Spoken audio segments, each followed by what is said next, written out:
on, guys? I always say we got a special treat, but I mean, have I ever led you wrong?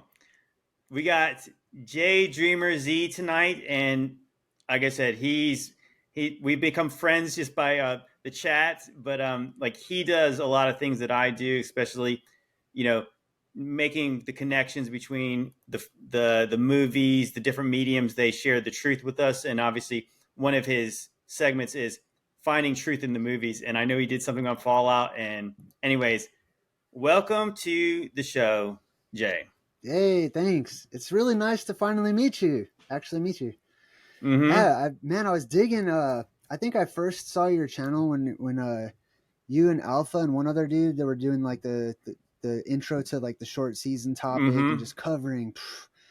I wished I was there. I was like, man, there's so many good nuggets, and that topic leads into this discussion too with the Fallout and the similarities between like what we see in the movies or even video games and what we're experiencing, and Yeah, prophecy.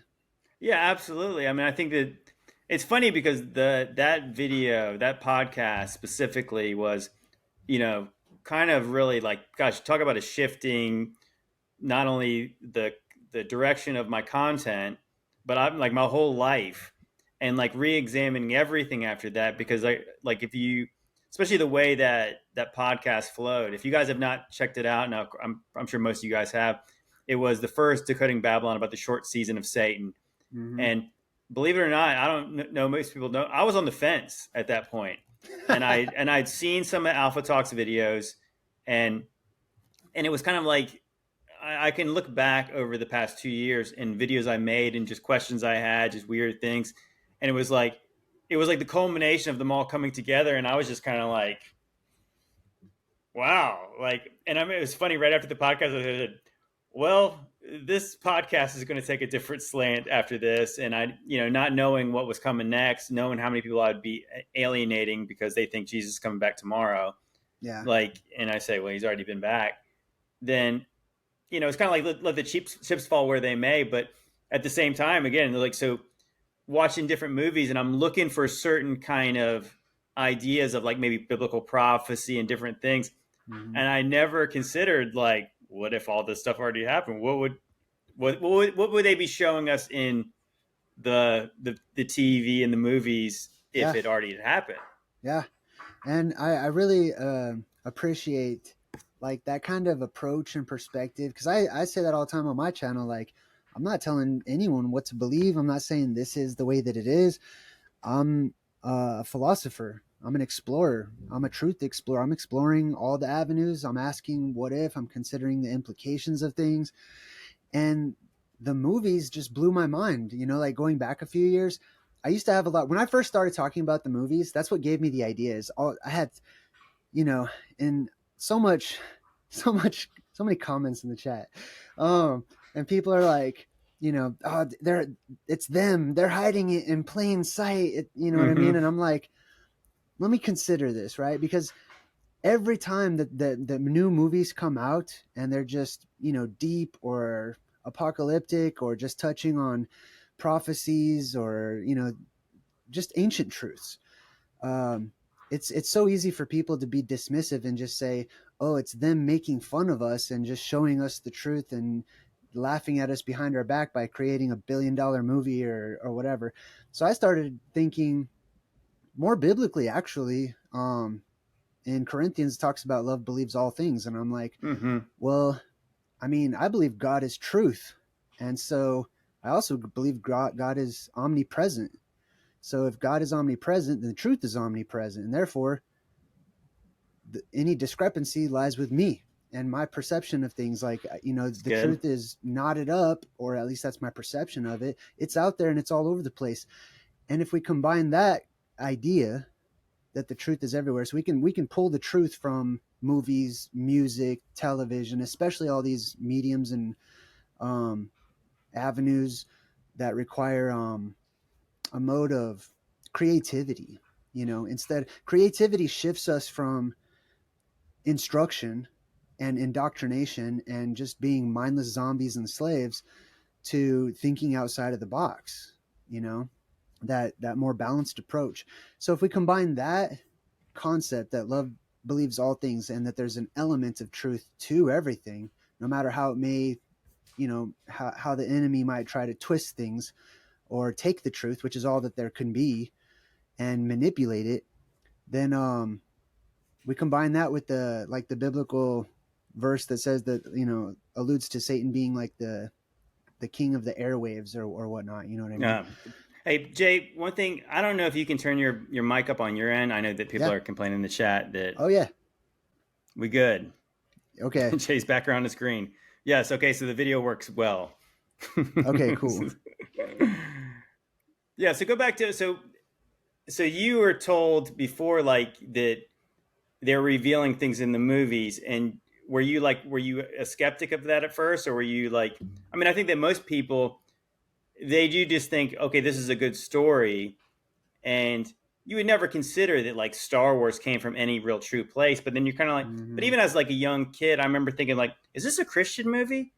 Because I was kind of like, Right. because like if you want to like project your worldview onto something, you can easily do that. I'm like, oh, well, this sounds good. I mean, like, God's everywhere, and maybe that's what the Force is. And then my my parents are like, no, it's kind of New Age. It's really not like. I mean, it's close, but it's not the same. And I think as the older I've gotten, and the more understanding I've gotten, I feel like what we have all over the world is one big story. Now, obviously, you have different perspectives on that story, and that's really where we try to through our own lens of what we believe it to be true. That's how we interpret it. But it's like when I realized it, like that's what I say. You go back into like the ancient mythologies. It's like they try to tell you now that like those stories are completely made up. But Yeah. you have these super advanced cultures that have mythologies that are just completely imaginary, but Right. they dictate so much of what they do based on this. And Yeah. she's like, that doesn't, I mean, like that didn't make sense to me. So when I find out, oh, okay, like maybe the story of the Nephilim and the fallen angels is like kind of like the Greek mythology, I'm like, ooh, I knew there was something to that. So if you think about it, so if these stories, not necessarily fact, right, but they came from a true place, Right. and I think that the mythologies of, you know, talk about yesteryear, I mean, like of the ancients, Mm-hmm. are very similar to the movies of today. So there's these archetypes of stories, right? There's like 4 or 5 different stories, maybe not even that many, like that you Mm-hmm. see, Yeah. and they're all based on kind of like probably a real true story, and it's a just kind of a version of that. Yeah. Like, did, did the thought ever occur to you? Because it occurred to me when I was in the Old Testament, um, and I came across, the judges and reading about Samson. I'm like, this sounds a lot like Hercules, like 100%. like this sounds a whole lot like that. I wonder if there's some kind of connection there, But if I were to ask somebody like in a mainstream church about it, then it's typically I would just be dismissed, and they would say, "Oh, that's just the devil copying everything," or whatever. I'm like, well, I mean, that's easy to say, but Mm-hmm. you know, there's a lot of connections going on. Like even in Fallout, they have like in the video game and the movies and stuff. Like there's these same types of concepts that are presented like super strength, that some people may have, or mutants, like tribes, legendary tribes of mutant humans. I'm doing a video right now. Oh my god, like I love the whole Middle Ages. Like once everyone started talking about the Satan's little season. I like to Mm-hmm. call it season of Satan because it spells SOS. Right. Um, but once they ripped into that, I'm like, the Dark Ages opened up a whole new can of worms. Interesting Yeah. thing. I love finding new things to study that have kind of gone untouched, especially by modern academics. That are, oh, that was just the Dark Ages. Don't Not worry. much Not, happened not, then. yeah.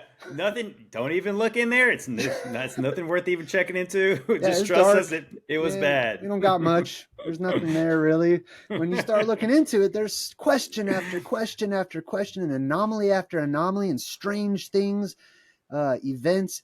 But getting back to like the legendary tribes of humans, um, during the Middle Ages and stuff, I'm sure you've probably heard about the bestiaries that people wrote and kept track of.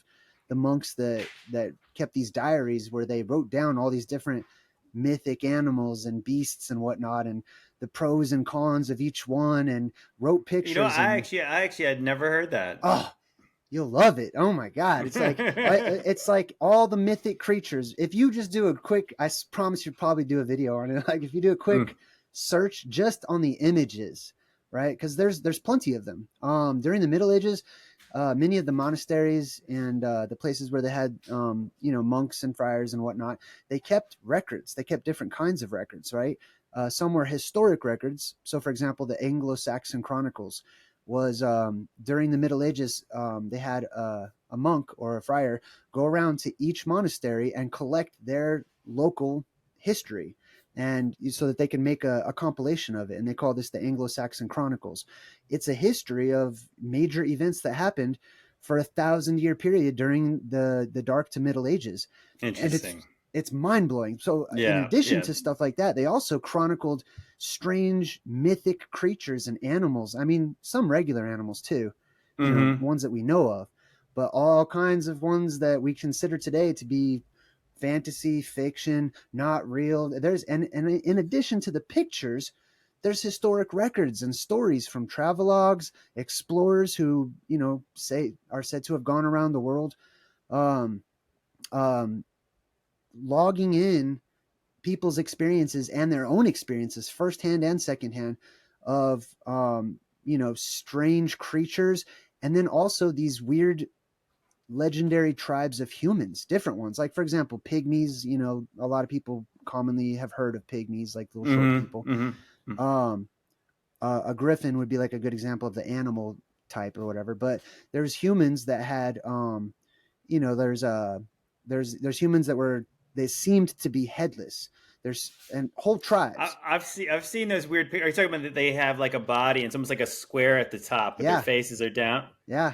There's them. I mean, these are whole entire tribes of people, not just like I saw one and it was a strange mutant anomaly or mutation or whatever. It's an entire village of these people. There were dog-headed people, according to the cynocephalies. We were just talking about that. Like that's what I was saying. Like two things we brought up. Like so, you have Saint Christopher, right? Mm-hmm. And like obviously there's all kinds of depictions of having a dog head. I mean, like how the Bible talks about dogs. It's not good. Yeah. The people in the Middle East talk about dogs. It's not good. So, but they have a dog-headed saint, and also you even think about like in Egypt you had Anubis, where if they didn't think highly of dogs, like there's a dog-headed god. I mean, like that's not like that would not be considered good. So no, right. It's a weird thing to make up.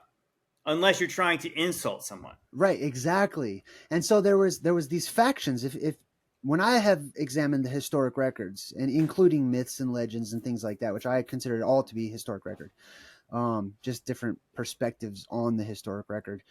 When you look back at the various tales of these differing legendary tribes of mutant humans, including the dog-headed ones. For example, with the dog-headed ones, you can see clear examples where there were classes that didn't like them. They were opposed to them. They would describe them like they were animals or whatnot. But then you had those who actually supported them and said, yeah, we recruited them to help us out in war. We spoke with them. We converted them to Christianity. They have intellect. They dress in fine clothing. Sometimes even becoming a part of their local nobility structure or whatnot. And then you can start finding little connections to like wild men, wild women and stuff. Mm-hmm. Is my audio still okay, right? I think, let me see. Is everyone saying, is Jay good? Is he talking? I think everyone said you were good. Okay. I was just messing around. I actually have something I want to show you. Just continue though. Okay. So yeah, you got all of these different legendary tribes of humans, which all came about and really hit their heyday during the Middle Ages, the Dark Age time frame, right? Really, I mean, honestly, if I were to put a beginning point on it, it would be the year zero, or the hypothetical year zero, all the way out to about 1,000 years later, give or take. But these things reached their heyday during the Dark Ages. People put these on maps all over the place, right? Cartographers were putting, here's exactly where you can find giants. Here's exactly where you can find cyclopses. Here's where the sea monster is, and it's like here's where I mean, it's like that's what I said. It's like So the cartography is obviously some kind of like, I mean, you got to be pretty advanced to do what they're doing, Yeah, and you would think you'd want to be taken seriously if you did that.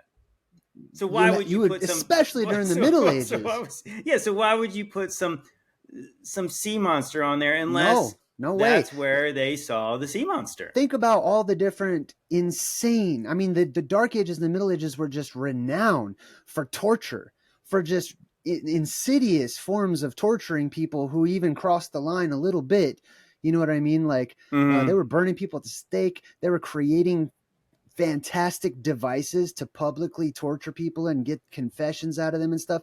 No way. If I'm commissioned by royalty to be their cartographer and to draw maps that are going to send their troops and money and time and effort to other unknown lands, no way I'm going to put some fake monster on there or just, doodle on the map or whatever. Well, it's like it's. I think again, it goes back to like what I was saying that. See, we're told how advanced the Egyptians were, the Romans were, the Greeks were, but so they did all kinds of things we don't even know how they did. Like, I mean, I go back into like the Roman stuff. I bring this up a lot is that Roman concrete is better than the concrete we make now. Mm-hmm. Okay, so how do they know how to do that better than we do thousands of years later? But they also believed in very, but like they had wild imaginations and they worshiped things that were completely imaginary. They just told stories that were just, they No just way. believed random stuff. Like Right. I mean, we know that based on, the philosophers, like the Greek philosophers, these guys questioned a lot of things. So like why they never really questioned if these stories were real, Yeah. So I you had an know? interesting discussion with Chat GPT. I like to talk to AI to see, just Mm-hmm. just to see how it responds and whatnot. And it tends to take the official narrative of things. It tends to support academics and whatnot. So I was Mm-hmm. talking with it about ancient cartography and all this Middle Ages, stuff. And then it would bring me back to the modern, and it would say, however, it's important to note, that people back then weren't as, I'm going to summarize, but weren't as intelligent as we are, didn't have access to rockets that can give you a view from the Earth from space, etc. And then I come right back. I'm like, you're wrong. Okay, read all of the access all the information, AI. Okay, Mm-hmm. not just modern information, because Please across search the time, Vatican vaults. Check yes, out the vaults in the Vatican, please. yes, we have access to information about stories that have, I mean, not just stories, history that has told us that heavenly beings came down to the surface, invited people on a ride to go up into the heavens and look at the earth and look at the vault of the sky and to see where the openings were. And these things were described in various religions across history, but it doesn't consider those whenever it's talking about reality. You know what I mean? Right. It's like, oh, Mm-hmm. well, those are myths. And I'm like, listen, Chat GPT, don't use that word with me any longer. Okay? Don't say the word myth. You Yeah, will I replace know that what with you're getting at. history. What's funny too, like you think about it when they say that these people were smart, but they weren't obviously as intelligent as us. But if you really think about it, like the show MacGyver, right? So MacGyver was very smart because he could use primitive things to make advanced like machines, right? Mm-hmm. Right. So if I said build me a house, and then I gave you all the tools, the sheetrock and the wood and all this stuff, and you built it for me, that's pretty good, right? I mean, obviously, you pay people a lot of money to do that. But what if I said, build me a house, and they're like, oh, where's the tools? You don't have any tools. You only have this. Mm-hmm. You don't have, so you'd have to be more advanced to build, and obviously, the proof is in the pudding. All the advanced structures that are more advanced, they say that they only had these tools to do it. Right. Well, they obviously had to be even smarter. And so, how did they know about the cosmos if they did not have rocket ships, like super advanced telescopes, and they knew all about the Mm. way the constellations Good work, point. the when the eclipses happen, when Right. they knew all about the different stars and planets around, and Yeah. but they didn't have all the things you have. So wouldn't it make you? So you'd have to believe those people weren't just advanced; they were way more. They were way smarter than we are because we are Right. lazy and we rely on, like, yeah, all the tech we have in order Right. to give us the answers when they had to go get the answers supposedly without tech. Yeah. Back then, I'm sure that, things like survival was proper motivation for this to be commonplace. If you told someone 1500 years ago, build a house. Okay, no problem. Let me start building a house, the best I can. Today you tell somebody to build a house, and if they didn't go to a specialized school for doing that, they're homeless, they're lost, they're like, I'd rather just have some government help. I don't know. Yeah, I gotta show you something. I gotta show you something real quick, Jay. As we were talking about, like kind of beasts and weird animals. So we did a a video. We did a podcast about cryptids, and I was like, the title of it was "Kangaroos or Cryptids." Changed my mind. Yeah, And so my buddy sent me this after we did the podcast, and it's like, what do these things look like? You know what I'm those. saying? This is obviously some ancient thing. It looks Yeah, kind of like, based on the language. Is that some kind of a Arabic? I guess I'm not even sure exactly. yeah, I it should looks have asked him. Arabic. But I mean, like, does that do those things not look like kangaroos? Yeah, I mean, I could see that. They I mean, the point is like, what is that? I mean, like, I right. guess the point, like, what are those things? Yes, And the funny thing is, it's kind of like that. Sometimes I was even saying like a unicorn, for instance. right. That's obviously completely fictional. Like, it's just some fantastical story.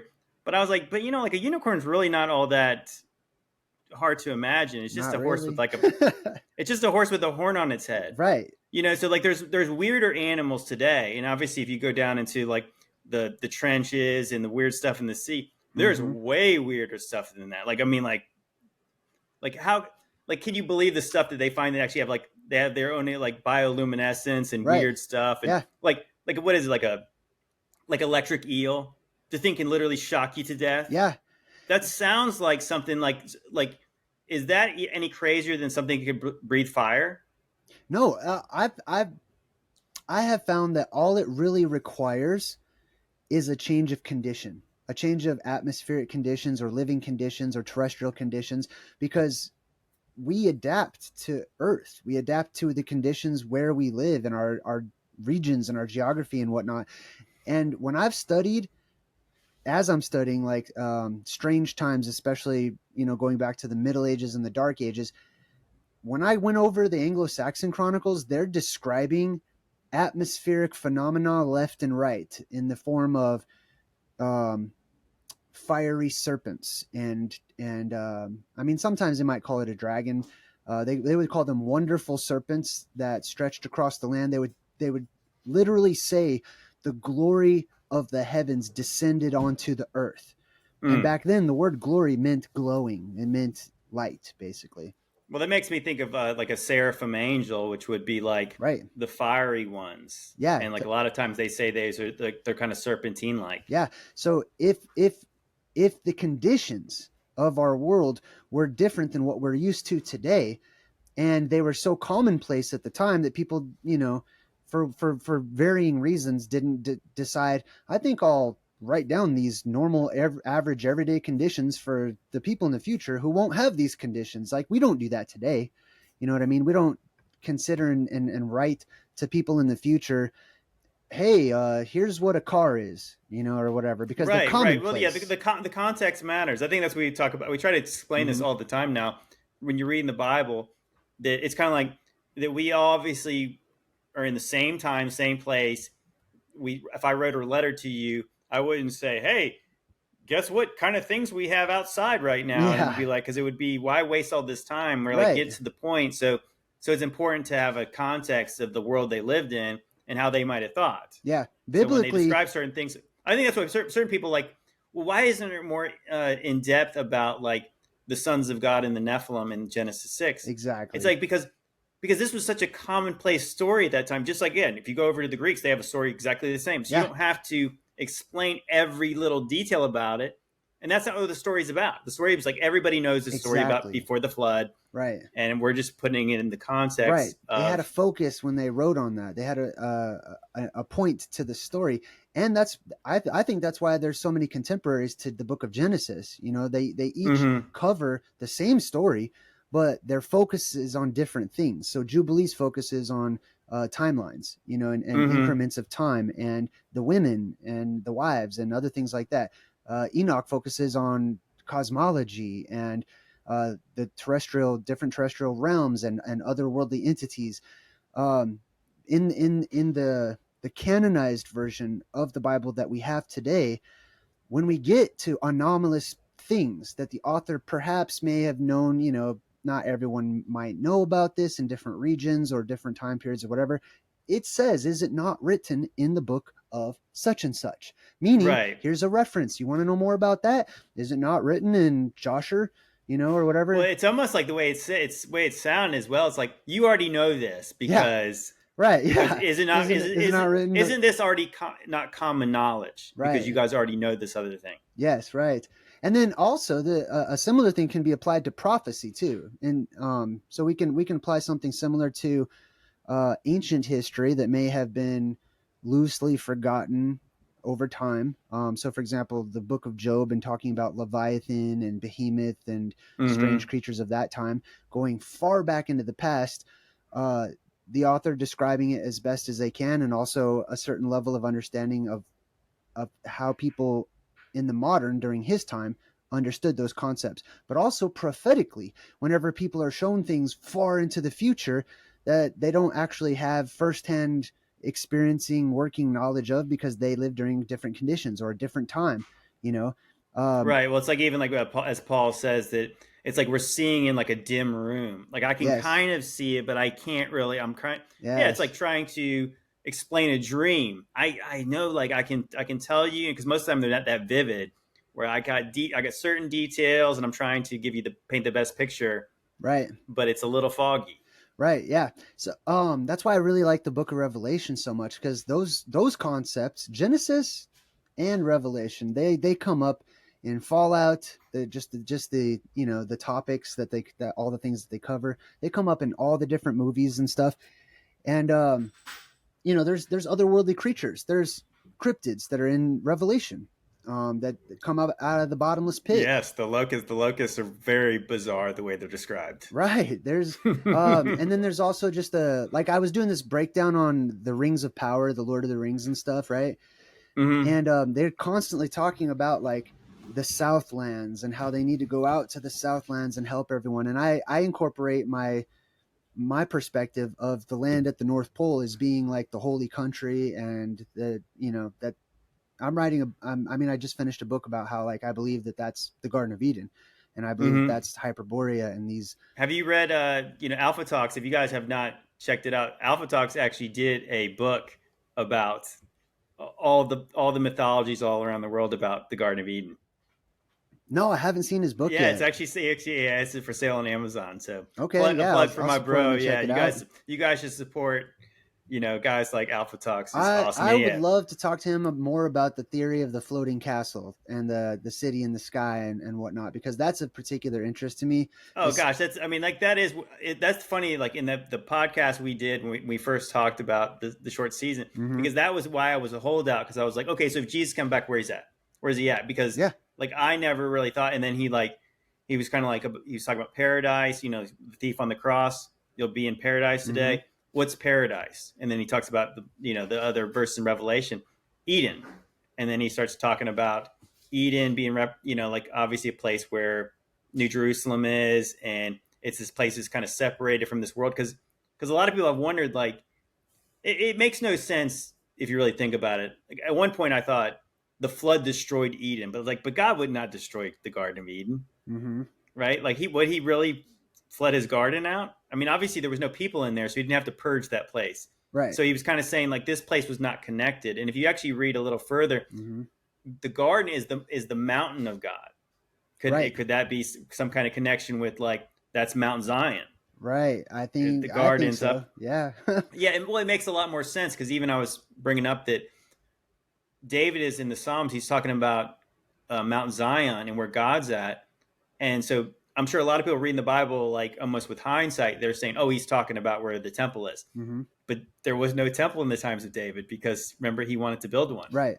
Yeah. So he's talking about I believe he's talking about a heavenly thing, or something that's not like the Mount Zion in Israel would have been a representation of what was God's abode. Right. the Yeah. place where God would have walked with Adam. Yes, and it's all of the different holy mountains. I've seen so many connections. I feel so far that Rupus Nigra, and I like to just call it Mount Meru, is the quintessential throne of God, and that it's the quintessential tabernacle, temple, etc. That's a place that is energetically powerful, the heart of the earth, the center of the earth, Mm-hmm. the middle, um, the entrance into the inner recesses of the earth as well too. And Like we the got, are you talking about like the black sun kind of like? yeah, Is that what you? it's related to that. That's there. It's definitely a place of power. The auroras are evidence of that. The aurora Yeah. borealis, Mm-hmm. definitely, it's evidence that there is power, earthly power. I don't, me personally, I don't really attribute that power to the sun. Academics will say, "Oh, the auroras are created by the sun." I Right. don't know about. I'm not convinced. I think Well, they're every I earth. mean, obviously, again, like if you think about like the funny part is like when you realize that like guys like Copernicus and Isaac Newton, they didn't just discover this stuff by like being so smart with math. Nah. They were seeking knowledge from different sacred texts of the ancients that worshipped the sun god Ra. And so like the centric model, Hmm. Helios the sun god. And so like everything comes from that. I do believe that God created the sun as a representation of his son, but like it's not a literal thing. Right. That's why even at the book of Revelation, where it's like at the end, it's like there's no need of a son because you have Yes. my son, because this was just meant to show you like Right. who I They're am, not types, to. foreshadows, and like it says, nothing new under the sun. So it's cyclical or repetitive history. Things that will be have already been in the past. It's the alpha and the omega. That's the creator. That's how reality is, and it stands Mm-hmm. to reason that it would follow after the nature of the creator, which is the beginning and the end. All things have already happened. They're all together already. Um, and then like I also think about the different histories that describe the sun, and I feel like modern academics is off because they are only used to the concept of us having one sun or one light source, and that one we see today, that's Uh-huh. it. That's the one. That's Ra. That's that's all the different sun deities of all the Mm-hmm. religions all across time. It's always looked like that. It's always been that one. But whenever I research these and compare them and cross analyze them, I'm coming up with conclusions that they had different suns. They had different light sources further back in antiquity. And those suns, the stories talk about their births, their deaths, like having brothers and sisters and different light sources up there in the sky and whatnot. And Mm-hmm. Well, it's funny how like in the Greek, somebody brought up again the Helios, but then Apollo replaced Helios. yes, So it's kind of like, but that's kind of strange. Like, why would if like right. Uh, why would he need to be replaced? Right. And then you also have like them having offspring too. Like why would there be a son of the sun god who's also a sun god unless there's something happening, a cosmological change up there that we can see, that people wrote down and interpreted into these stories and cartoonified it and made it, into some sort of a what sounds like fiction or whatnot. Like there's a story of I think it was a son of Helios, I believe.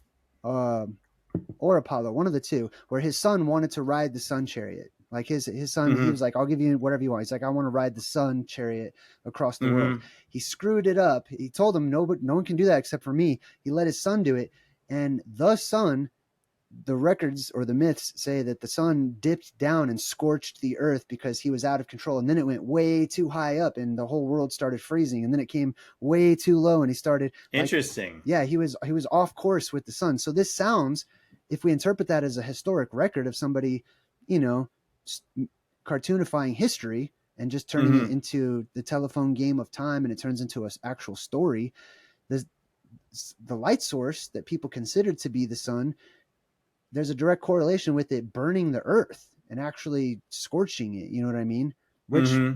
Which would beg the question, like, how does that happen? Like, do we look at this through their cosmology that the ancients had at the time, the differing ones, that are so different than today's academic cosmology? let's look at both and let's see how that could be a possibility. Right. Well, as this we should probably just branch off into talking about Fallout. Yeah. But it was interesting though. I watched your video and then I flipped the show back on and I was watching a little bit while I was working out earlier today. And what's interesting is like Lucy in the story. We'll have to do a big overview of the thing. Yes. But this makes sense to this conversation right now. Is that Lucy's telling was Maximus about when she was a kid and when she was living in the bunker, and they had a field and they had a light that was she thought when she was like 6 years old. She says she thought that was the sun. Right. And I kind of I thought there's got to be something to that because I know I've heard a lot of people today, and I'm not one of these people necessarily subscribe to this, that the sun up there is not the real one or some kind of fiction, some kind sun. of something like that. I mean, it does make you pause though when you're like, well, that's it. They didn't put that in there for no reason, right? Like that she's saying, like she thought that was the real sun, and she didn't realize it wasn't real. Yes, until her mom left. Right. Or I mean, for her, that was the sun. You know what I mean? Yeah. As she was growing up. Well, how would you? Well, I guess I think that's kind of like what I was really kind of getting into the show, and like maybe I'll let you go kind of like take us through the show. Sure.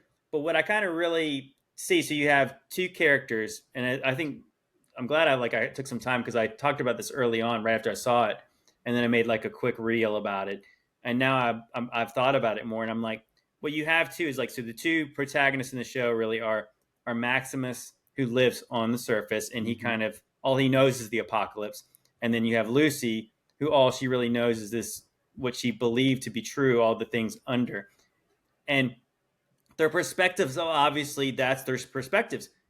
Like Maximus has any idea other than what he's lived through. Just like you said, like describe the things from before. It's like, well, this is all it's ever been. And then like in as far as like our context of our lives, that's the way we see life. Like how could we see it any way different way? I mean, because so it's like, so you say all these fantastical things like, oh gosh, like Lord of the Rings, Chronicles. What if you said Lord of the Rings and Chronicles of Narnia? It used to be like that.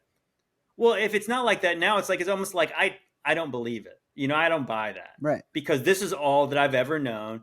Somebody says that sounds ridiculous. And you're like, well, yeah, because it's not like it is now. Right. And so that's kind of the story, is like that they have a worldview. And it seems like obviously Lucy is the one who's really getting wow, I've been lied to. Like she's she's the one who's really learning everything I've been taught is a lie.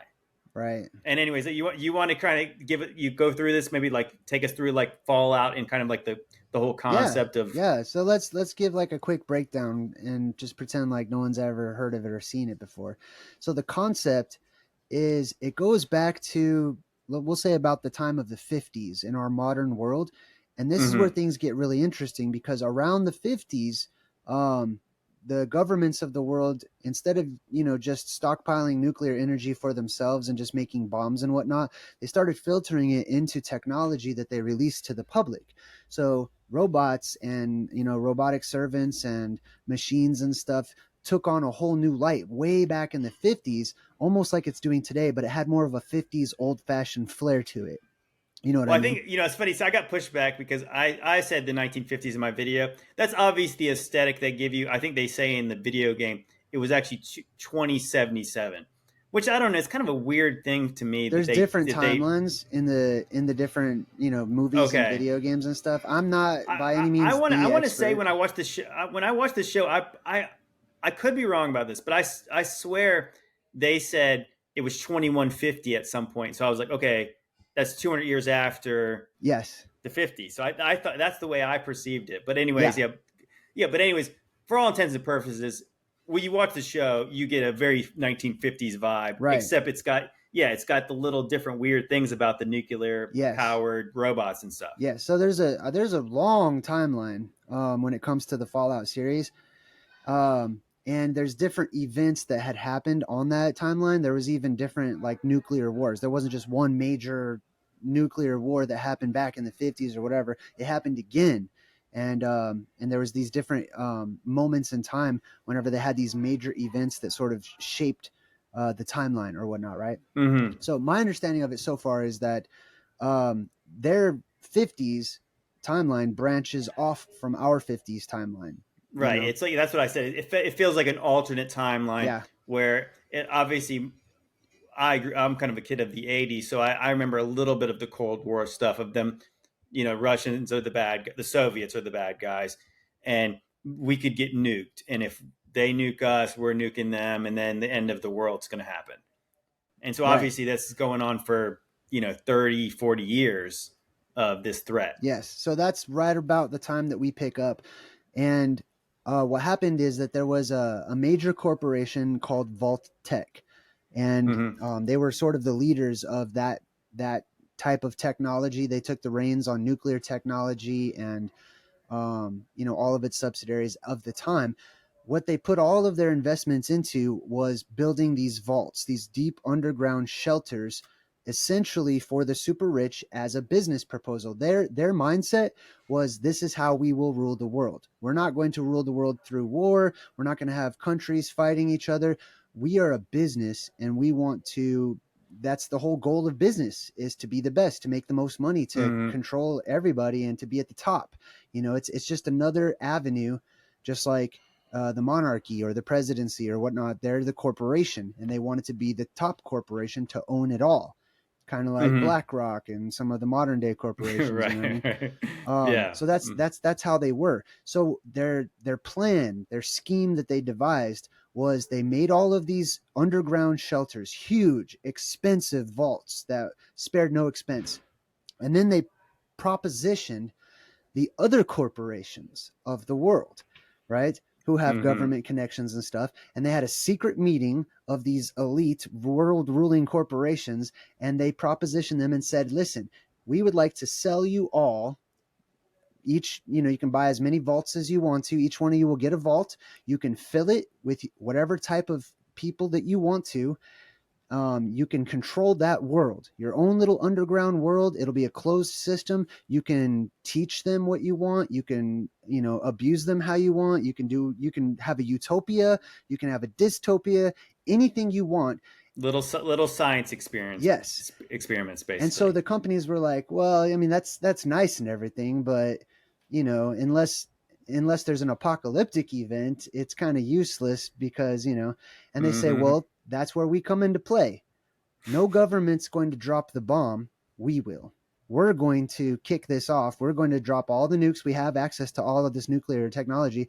The companies will just start bombing everybody, their own people, so that everyone rushes to their little underground shelter, and they will be forced to stay down there for an extended period of time while each company prepares its own little civilization for their eventual return to the surface. And then they just say best company wins. I mean, one vault was full of super mutants, like humans that they mutated and did experiments on. Another Well, that vault, was that the is that the one that was it's I mean it's funny like how on the nose the show yeah, is that or the video game is they're saying okay, so this one vault is going to be run by the scientists, and of course before the thing everything went down, they're kind of like, look how good this is going to be, and of course it goes like most people who are experienced the last couple of years expect it would. mm-hmm. Like you have scientists doing experiments on people, creating what chimera, Yeah, you know, abominations to God, whatever weird thing right. Mixing they could together the possibly gene do. pools and stuff. And then Mm-hmm. every single one of those vaults, because if you apply time to any type of a closed system, it seems to me that it tends to um, be become extreme. You know what I mean? They Mm-hmm. become extreme over time, because it's just repetitive, and then things just become extreme. So even like the utopian vaults were they were too utopian. They were just completely ignorant and just super, you know, Right, like leave it to naive, right? They Beaver, were, like, yeah. like way Mm-hmm. polite to even people that are like in there purposefully trying to kill them and hurt them and stuff. Like, they're super polite to them, and like all these different extremes. So all these people, they initiated war, or the bombs dropping, right? All these Mm-hmm. explosions, they gave people Well, at one point in the reason. show, I know they say like that. So another protagonist is the ghoul, and Oh obviously he yeah. was not a ghoul. He was not a ghoul before the show, and he's kind of like your man's man. He played a cowboy in Hmm. these movies, and he's kind of like that's kind of his personality, and he's no commie. So all the people who oppose Vault-Tec, and I guess oppose like all the things going on, Right. they're like blacklisted people in Hollywood. They're all communists. And that's when I remember his friend who played in the movies with him said that these companies have a fiduciary response to make money. Mm-hmm. So how are they going to make money off these vaults unless, so obviously that's the setup. It's like, well, how could they? And that's the same thing the corporations say. Well, how are these things worth anything? Right. And because they're not. Because why would anyone want to go down? Why would anyone want to have to go down into the earth? it requires a change of condition, right? When the conditions change, things that are important or whatnot, the value changes. You know what I mean? And they also made a point to say that through the ghoul's wife who was working for Vault-Tec, that you actually had to have money and means to get into the vault. Right. So it's kind of like, obviously with that kind of mindset of like who would like, I think a lot of people like, and we'll get into like the parallels with real life, but I mean a lot of people believe in like the vault, the dumbs and the weird stuff. Obviously there's lots of celebrity news about them making bunkers. Mm-hmm. Like Mark Zuckerberg, and what was the movie that just came out? Was it Greenland? Or no, it was the one. It was like the Obama movie that just came out. It was like about the end of the world. Leave the World Behind. Yeah, Leave the World Behind. So obviously that movie is about a bunker. Yeah, and of course the Obamas themselves had like massive propane tanks on their Martha's Vineyard Island or whatever. And also there's there's that movie Take Shelter. Did you hear that one? Okay, I don't think I haven't seen that one. Man, that was a good one too. This guy, like, he basically keeps hearing, like, he has these prophetic dreams of the apocalypse, and he's just moved to dig this bunker and to like make this bunker on his backyard in his farm, and all the people in the city are starting to look at him like he's crazy. He used to be like, an average, good guy or whatever. Everyone knew him, but as he's making this bunker and he's starting to freak out because he's seeing these omens and signs all over the place, he just flips out one day at this Lions Club meeting, and he's like, "There is a storm coming!" Oh, I've seen that. I've seen that clip. Yeah, that's an epic clip. Yeah, it's a good move, but it all revolves around him making this bunker, which is crazy. There's a huge twist. I won't tell it. I don't want to spoil it or nothing, but there's a huge twist. The whole movie, he's preparing for the apocalypse. Everyone's trying to convince him he's crazy, and then there's like this huge twist at the end. I almost guess my guess almost wants to be that it already came, like this is afterwards, because it's like, right, we'll continue to feed out parts of the show, but I can't help but just say, like, to set this up. So once they, at some point, first one, like the symbolism here, we got Lucy, and obviously there's so many Lucys in these movies. Lucy, Lucifer. I mean, like it's kind of almost the most common thing. Yeah. And as we get into the little season, I'm not one of those people who actually believe Lucifer was the devil's name. That's neither here nor there, whether they believe it or not. Right. I would say that they do. So Lucy escapes the vault, gets to the top of the surface of the world, which is a complete nightmare mess. Mm-hmm. She's also in Vault 33. Like that. I mean, really, like out of all the numbers, that's the one they picked. I guess 666 would have been too obvious, so they picked the next most obvious one, which would be 33. Yeah, they do that a lot. And then with the vault but numbers. so most of the movie, I think one point they're in Philadelphia, I think at the beginning of the movie, or the beginning of the show. But most of it takes place on the West Coast. Mm-hmm. And as I said, as we talked earlier about the first short season of Satan podcast I did, one of the main reasons I was so quick to like, man, the things that Vitaly was saying was so compelling to me, because I watched some of his videos. I had gone out west a little bit, and I was doing research about the Hoover Dam, the Grand Canyon, Sedona, all these, and I'm like, there's something. Yeah. Did this place get nuked? Right. Like, what is going on? Like I was just saying, like, there's no way that wind and the Colorado River formed that place like it did. And that's the funny part about the show and movies like that. I went to a place in Nevada called there was a park kind of outside of Las Vegas. It was called the Valley of Fire. Oh yeah, I heard of that. Yeah, well, it's funny. So you go, like, there's one trail we went to, and there's a list of like at the trail map, there's a list of the movies they filmed there, and you're like, you go out there, and I said, I mean, of course, like I said, I don't believe Mars is like what they say it is, but I mean, like if you kind of just did a slight change in like the tint or the effect of the movie, like this does not look like Earth Right. as like you and I would know it. It looks so foreign. So when you film out on the West Coast or like anywhere kind of out in that region, you don't have to try real hard to make it look like apocalypse happened there, No. because I'm telling you right now that I believe one did happen there. That's the show, is like that when you kind of understand that, you're seeing this and you're like, wow, so they're kind of almost showing you, like, think about like cowboy movies. And then just think about the kind of stuff they show you. It's like that's kind of why they have. I think that's why the Ghoul is such a big character. The Ghoul was a Hollywood cowboy, Mm-hmm. and then he fits so right into this like desert shoot 'em up. There's no real law. Right. I can do kind of what I want. I mean, you know. Anyways, And as to go on, like he's also basically a zombie. I mean, like I'm not saying like ghouls are not zombies according to the lore of the game or whatever, but that's basically a zombie. It's you know what I well, mean, like he's medicated to the edge of like not being like one. right. Like if he doesn't take his medicine, he's going to be a And zombie, right? he also has lived. Let's say that event did kick off in the 50s. That means he's like over 200 years old, you know, going into the Yes. future. So that brings in the concept of life extension, you know, and people, you know, after post-apocalyptic events or whatever, you know, in the movies they show a lot of different examples of people living for a very long time or whatnot, or there's two classes, one class that lives for a very long time and another class that doesn't. And then there's like the association with like the dead rising. I mean, he came out of the ground in the show, like Right. he was That like that buried. would again, like I said, because I have not played the video games, and I guess are they on? Have they done 4 of these video games? I think Fallout 4 is what I was. Have they done Yeah. another one yet? You know, there's probably 4 or 5, you know, main ones or whatnot. They're pretty different from one another as far as a video game goes. I'm playing Fallout 4 right now. God, man, it's like Is that kind of like the? I mean, are they different, or are they just showing like a continuation of the story, or is it, or are these alternate there's timelines? different types. So for example, you've got Fallout 4 that I'm playing right now.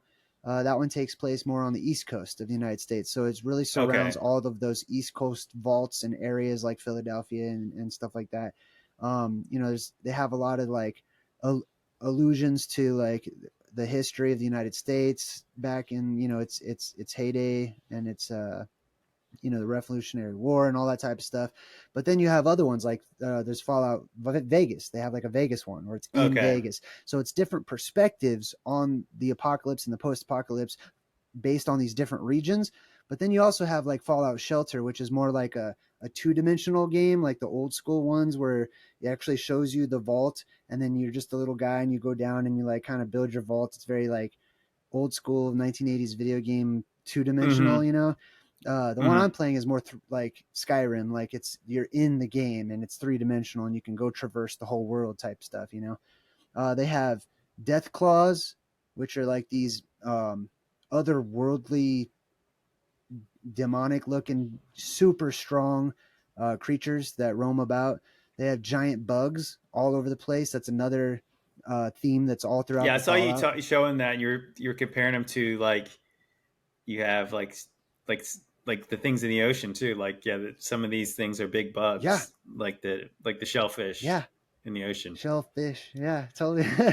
Well, it's funny. I was even like, I mean, I don't know why. Like, I never really thought about it too much, but I know when you showed like a big scorpion, and you're like, that does look like a lobster. I mean, like they're really Yeah, not I think much so. different, are they? I like to study the megafauna, megaflora and megafauna. Academics will, you know, they'll insist that it was like over 10,000 years ago or whatnot. Regardless of whatever the timeline was, even academics has to admit there was a time when there was giant insects the world across. You know, because we have fossils of. That's terrifying. Yeah, well, it all depends. Your perspective right now is that it's terrifying because you're not used to it. You know, you're like, Well, I mean, little bugs bite you. If the big true. ones bit you, you wouldn't last very long. Right now, but let's say conditions changed. Let's say, uh, you know, for example, one of my theories, because I believe that there's a dome above the earth. You know what I mean? I'm more of a Mm-hmm. firmament, solid Yeah, I'm with roof you. I'm with you kind of there. person. So one of my theories is that pressure builds up under the dome over ages, right? And then eventually there's a pressure release in the form of the sky opening up, cracking open, exploding, whatever. And that pressure is released. All those gases are released. If that were to happen, we would have a change of condition. We would have a total change of what we consider normal in reality, because buoyancy would increase on the surface for a very long time. According to Archimedes' principle, if you have a fluid that escapes from a container, then there is a new buoyant force that's equal to the amount of escaped fluid in however much it weighs, right? So let's say you have 1,000-mile hole that opens up above the North Pole, and all that gas releases for 3 days to a week or whatever. You would have a buoyant force, which means everything on Earth would weigh less for hundreds and hundreds of years, and which means that your muscles right now would essentially be superhuman strength, because people born into that world, they'd be born exercising, picking up lightweight objects and stuff. They don't have real strong muscle and density like you have. Is that so? Is that how maybe they could have moved some of the bigger I stones think that we don't that's a know how possibility. they? Yeah, for sure. That's interesting. I'd never considered that, like that they just didn't weigh as much back then. Right. I know, right? A change of condition. A change of condition. Well, something's different. I mean, I think even like famous creationists like Kent Hovind would say like that there's certain like animals specifically like go into the ocean, like certain like fish don't stop growing. Yeah. So like if the conditions are right, obviously certain animals continue to grow forever. So like why is that so hard to believe that land animals could do the same thing? I mean, Right. there's so many examples of like current animals on the that are monstrous to Yes. us Well, that's what I'm because they're saying. so Like, big. if right now, with the way things are, if you did encounter a huge, gigantic spider bug or whatever, like is shown to us in the movies, right now it's understandable that an average person's response would be like, oh my god, it's terrifying. But if I also said, and you have super strength, and you have extremely dense skin like Superman, now how scary is it? Okay, it's still creepy, but less. I'd be a bit more Right. courageous, than I would now. Yeah, Like, you're like an ex like well, I mean it's like this it's like the mythologies. It's like, the Hercules fighting all kinds of yeah, weird things, right? yeah, No, I mean it so yeah, to get back into the show though, the what's also interesting again like is again I said there's two kind of parallel stories that eventually kind of merge yeah. is the story of Maximus, and Maximus is trying to join this brotherhood of Mm-hmm, knights.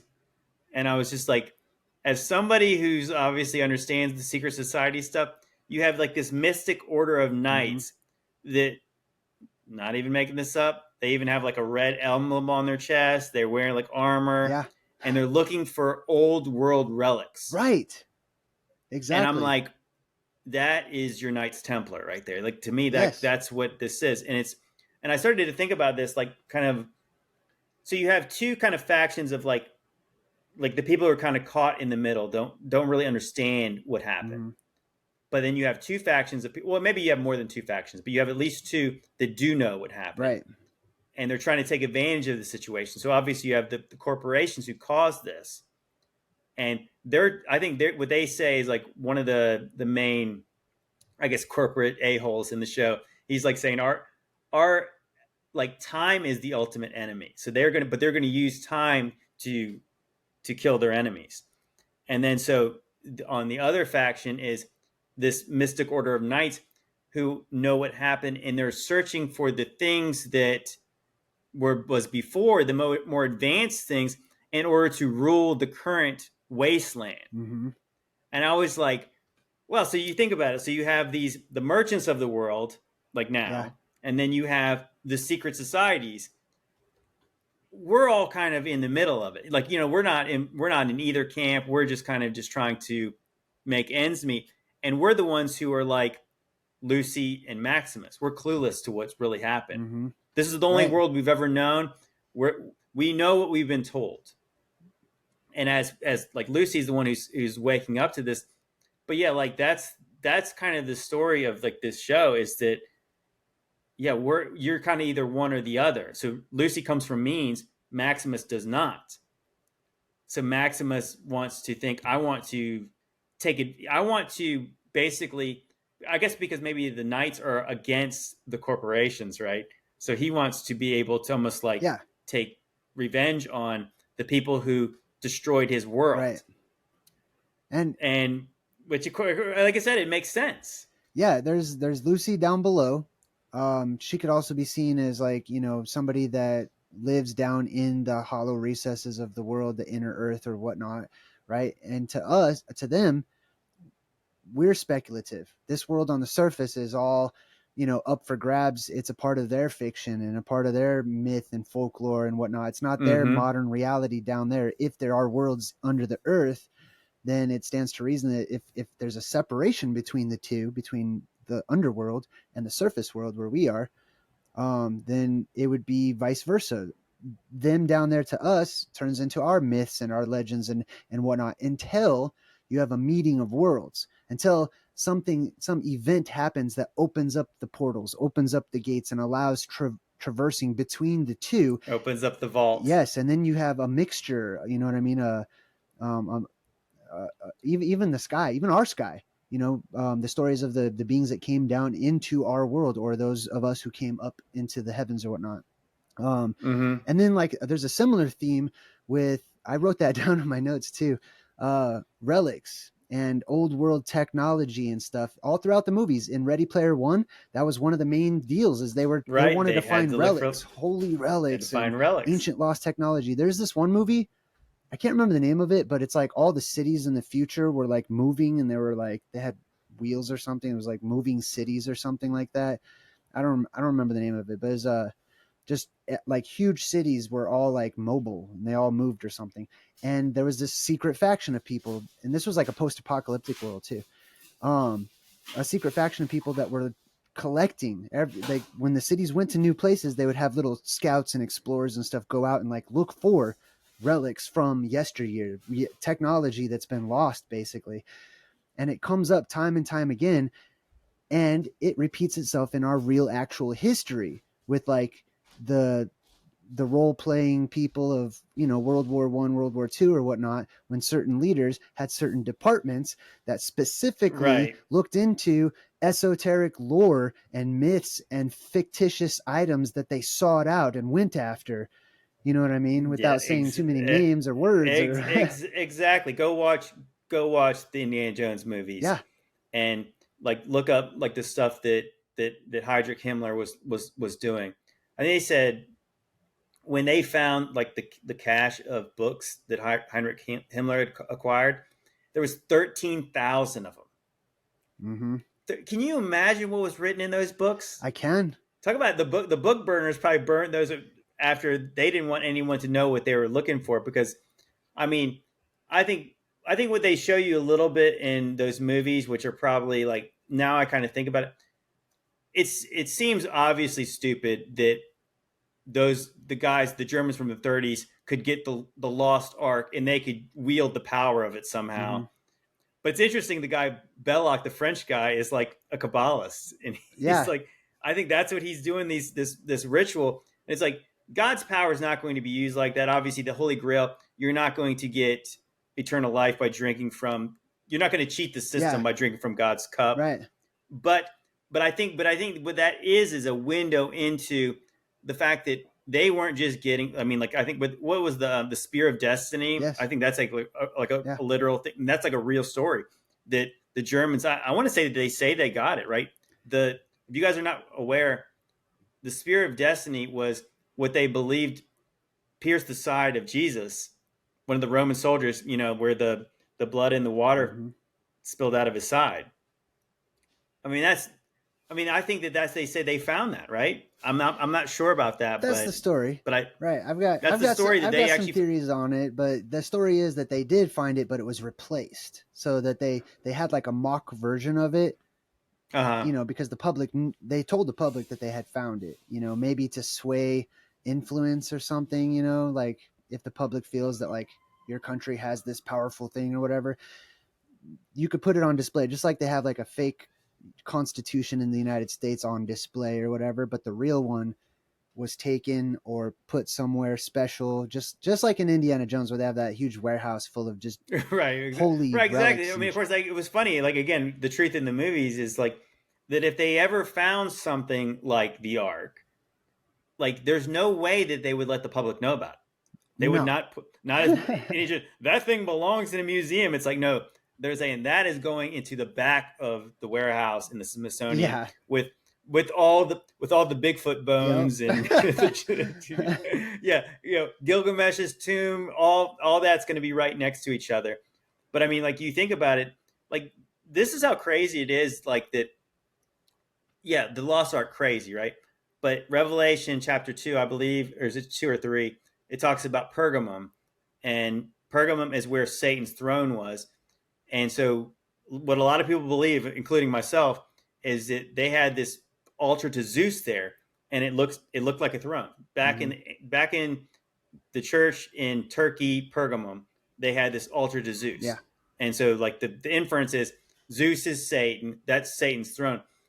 Well, the Germans back in the early 20th century literally took the altar to Zeus piece by piece apart, took it to Berlin, and it still remains to this day in a museum. I mean, like they took the whole thing apart. I mean, it's like an ancient temple, Right. and they put it together in a museum. So, like, if you think any of the stuff we're saying is crazy, like that's as crazy as it gets. They literally took a temple apart and put it in a museum, Hmm. along with, like I said, trying to find Yeah. the spear of destiny and all this And then stuff. there's And so, like the yeah, so obelisks that they've moved around as well, like of taking course, all these like objects of there's one in Central. power. I think there's a big one in Central Park. Yeah, Central Park has one. The I Vatican think there's has one. Central Park. Obviously, the Vatican City has Hmm. one. There's a few other places where you're like, these are not. These are obviously ones Yeah. from. Well, it seemed to be ones. I mean, I would say that based on the way it looks they claim it's actually. I think they claim the one from Central Park is from ancient Egypt. Right. Well, in Fallout, that's the connection that we have to our real world. Is there's the Knights, special secret society, if you will, that has information that they only really trickle down the necessary information to like the explorers and the workers and the drones and stuff. The Mm-hmm. people at the top are always like, "That's none of your business," like just go find it. Be happy with what I told you or whatever. And then we have our explorers in real historic times for the past 500 years at least that have been sent out on missions. Like, why do people go to Antarctica? Why are people interested in claiming land at the North Pole? During the time when there was actual knights, just like in Fallout, you had people that donned metallic armor and stuff that went to strange unexplored areas, far away countries, and then wrote back to the king and queen of Spain, mind if I look for the Fountain of Youth while I'm here? And they're like, yeah, yeah, Right. please, by all means, go ahead and look for the Fountain of Youth. I'm going to move everyone about a few hundred miles north. I heard it's up there. Yep, go ahead. You got our permission. That's actually what we want you to do. Like, Right. You had Columbus again. Like go look at what they said that Columbus sailed under, and so he sailed under. I think what was Columbus himself? Was he an Italian? And eventually tried. He was a He might have been Portuguese, but then he ended up sailing for Spain. Was the flags on the ship are not Spanish? They have big red crosses on them. right, Knights Templar. right, Like so again, so the famous explorers, and again, like I do think it's sort of interesting that like the Spanish were the first ones, supposedly to the New World, and I know that nobody in this chat probably believes that, right. but that being said, even the historical story we're told is went to South America, Yeah, where you think like where they had all like the the temples were still yeah, there, which I think is interesting, like that in North America, whether they were or they were not, there's all the old pyramids and stuff were still relatively intact down there. And I don't think it's a coincidence. They're looking for like El Dorado, yeah. the Golden City, and Cibola. yeah, crazy. I mean, it makes more sense again, like that they weren't just down there. I mean, they weren't seeking religious freedom. Yeah, And again, I don't believe that Columbus was looking for a better way to India because you just figured going the opposite direction would somehow be better. Right. Lucky guess, I. I And then I don't I said don't think so that's either. I think he well, you know what's funny, and I want to bring this up real quick is that what's kind of fascinating to me, and I never really got this until recently, or at least maybe have a theory about it. The Native Americans or Indians, Mayans, Aztecs, like the people who lived in America before, the people who were discovered themselves, they have these ancient mythologies where where they say they came from, not from the sky, not from mountains. There's 7 sacred tribes of American Indians or Native Americans that claim they came from inside the earth. yes. And when they came out from out of the earth, there was giants on the earth, on the surface of the earth. Mm-hmm. And to me, it's like, again, talking about like going back to like almost like the dog head stuff. That's a weird thing to make up because if I was going to make up a story about my people, there would be heavenly people. Yeah. They would have came from the top of the mountains. They'd have came from heaven because inside the earth is a. They have like weird stories about Mother Spider Yeah. and like it almost makes sense in this mindset of they came from out of the earth because maybe that's how they survived some of this. Maybe that's why those people were here in North America, or North America and South America, when the other people were not here. Right. Maybe they did ride out whatever happened Yes. because they were inside the earth. Now it's interesting to tack on to the Native American emergence stories. The Hopi, according to their oral traditions, they say that they did come up out of the earth, that a reed down in the lower world grew up into the heavens and touched the sky, that they climbed up that reed to emerge, etc. And then when they came up and they first emerged, their God spoke to them and said, disperse from this place, go to the 4 corners of the earth and return to me. And they said, well, we'll be lost. How do we return to you? He said, find the center place. That's exactly the exact words of their gods. Was during, there would be a time, a dispersal or a diaspora, and there would be a return to paradise or a return to the place of emergence. And it was in the center that he says, find a center place. That's actually why they settled the 4 corners area, is because they thought that was the center place at the time. They saw these signs, basically. There's all these different signs. Well, what's there? Where's that place? Have you ever seen the in with some guy, whoever this guy is, believe was the center of the world? Have you ever seen the guy put like this weird pyramid? Yeah, I did a whole video and on that place. oh, like what in the world? Like like literally, like what is going on? Like this part. I guess is that California Yeah, or is that Arizona? it's right on the border. It's I think in it's right on the California. edge. I believe it's in California, but it's right on the edge of Arizona. Yeah, And he claimed, based on obviously longitude and latitude, that this was like literally the center of the world. And I think he even got like a Guinness or yeah. something like that I called to him. say I he called was and right. spoke to his wife, actually, like just out of Oh, curiosity. really? Yeah, I wanted to interview him, but he's busy. I feel like there's probably underground bunkers in that whole place. I just, my soul Yes. screams like this is the top of something that's underneath. You know what I mean? Because all those structures Yes, are like I know secured exactly. feet and feet into the ground with cement and stuff, and all those little monuments are like at just a slight angle, almost like to survive like real windy conditions, to not be blown over or water or whatever it may be. There's that pyramid right in the middle, which to me represents a type of Rupus nigra or whatnot. There's a hand in a rock, coming out of a rock, pointing straight north, which is the pyramids on the other side of it, but it's pointing north.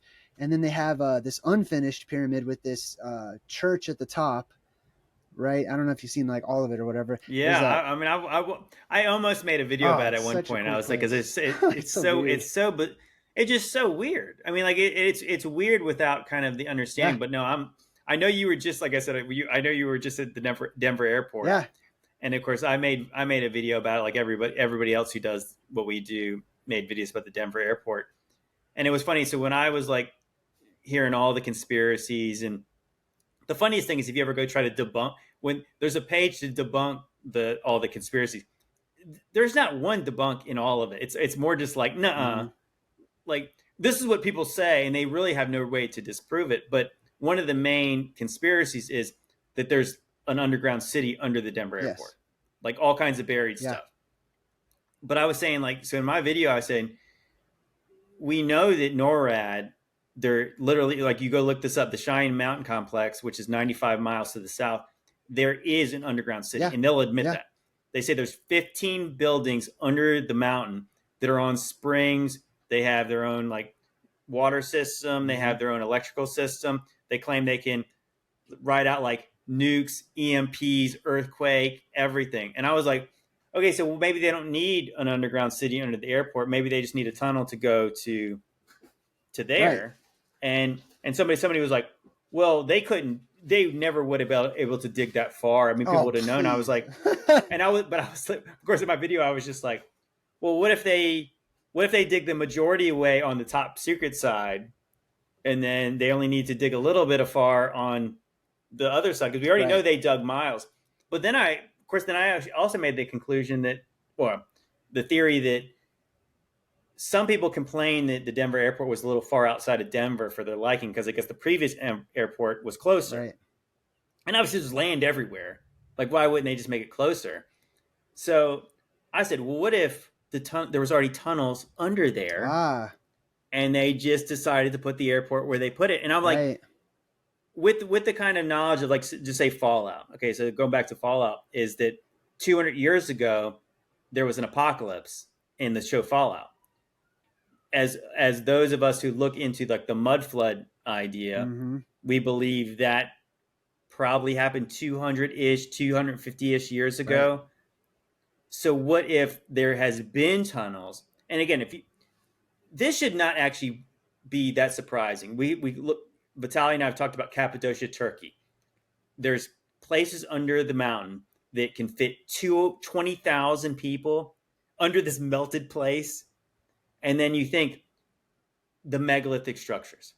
One, you have the megalithic structures, and not only the megalithic structures, but you have all the Gothic cathedrals, you have the advanced buildings, Yep. all the stonework. It is not a stretch at all to think the same people who built the things on the surface of the earth could build things under the surface of the Right. earth. So what if that there was knowledge of, like, Noah's flood, maybe judgments like Sodom and Gomorrah, maybe multiple judgments like that over time, that what people would do is prepare for that. Yes. And what would they do to prepare for that? There would be infrastructure already in place. Right. And all you would really have to do is go clear it out. Go clean it up. You'd have to get That's down there. That's in Fallout 4 right now. So, like, I got to this part where, you know, like, my journey took me to some quarry. There's a quarry in the game, and there's all this radioactivity, and I had to kill all these bad guys. But then I found this, like, secret entrance that took me into this vault that had been just abandoned. It was a huge abandoned vault, and I had to, like, go in and, you know, like, clean it out or whatnot. And then I ended up making it like my vault or whatever. That's Cheyenne Mountain is basically a vault, just like as in Fallout 4, and it stands to reason, especially considering all of the ancient legends and myths and folklore and word of mouth and stories and tales of yesteryear that all circulate around a different cosmology than what we're taught. Is that the Earth is not a solid rock, and that there's hollow recesses underneath, and that there's sections. It's all sectioned off. That's biblical. Like, that's totally biblical. Well, actually, it's not just biblical. It's every ancient mythology talks about things inside the all earth. The different all the different cavernous systems. And then in addition to that, we live during the time of that technology. So, like, in Fallout and many other apocalyptic shows, oftentimes they'll show you a clash between times. It's almost anachronistic in and of itself, where you have some element of the future, like talking robots, or sentient robots, which they also have in Fallout, which is like robots that appear sentient, like they're aware of themselves and they can do what they want. They have, like, free will. All this future technology that is meshed with a survival atmosphere, an old west, a stone age or something, that's all together. Even the Flintstones, like cartoon, you have all of that futuristic references to like modern technology, televisions, dishwashers, stuff like that. But they did their best with all of the stuff that they had, almost like the Right. Flintstones are survivors from the modern world that built their house upon bedrock and survived some kind of Oh event, wow. and then they just used Yeah. what they had as survivors and became the future Stone Age people or whatever. You know what's crazy? I don't know if you've seen the movie. You probably have because it sounds like you've seen even more movies than me.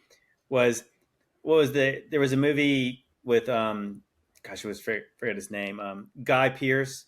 He was in the Time Machine. Yeah. Have you ever seen that Oh yeah, movie? so good. And so when you get toward the end of the movie, he travels like way into the future, which like when he first gets Yes. there, it looks like almost caveman Looks like the times. past. They look Yeah, it looks like the past, and they have these monsters that try to drag people inside the earth.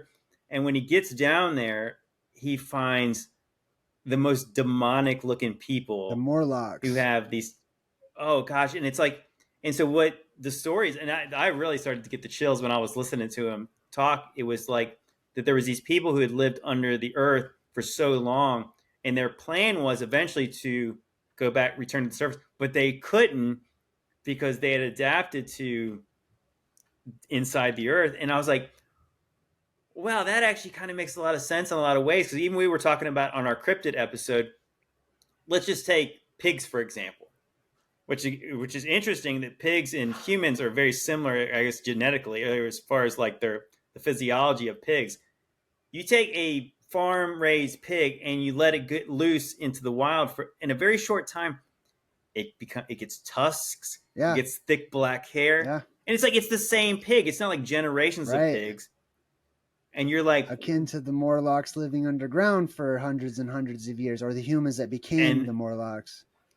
right, and then so you think, and so obviously these they use in this movie the humans on the surface for food, and I'm like, Mm-hmm. oh my, Yeah. like it's like I said, obviously, like I'm sure, like guys like you think the same thing as me now, and you're like, that as crazy as it sounds, people already talk about crazy stuff like that, except as long as the people are living on the upside of the earth, it's Right. it's more feasible for them. But it actually makes more sense that the kind of wicked depravity of the people from inside the earth. Even I remember, I think I was on, maybe it was on your video about Fallout. You were talking about there's these advanced people under the earth. They're very smart, but they're really not like us. And Right. it's like they view us as something Yeah. different.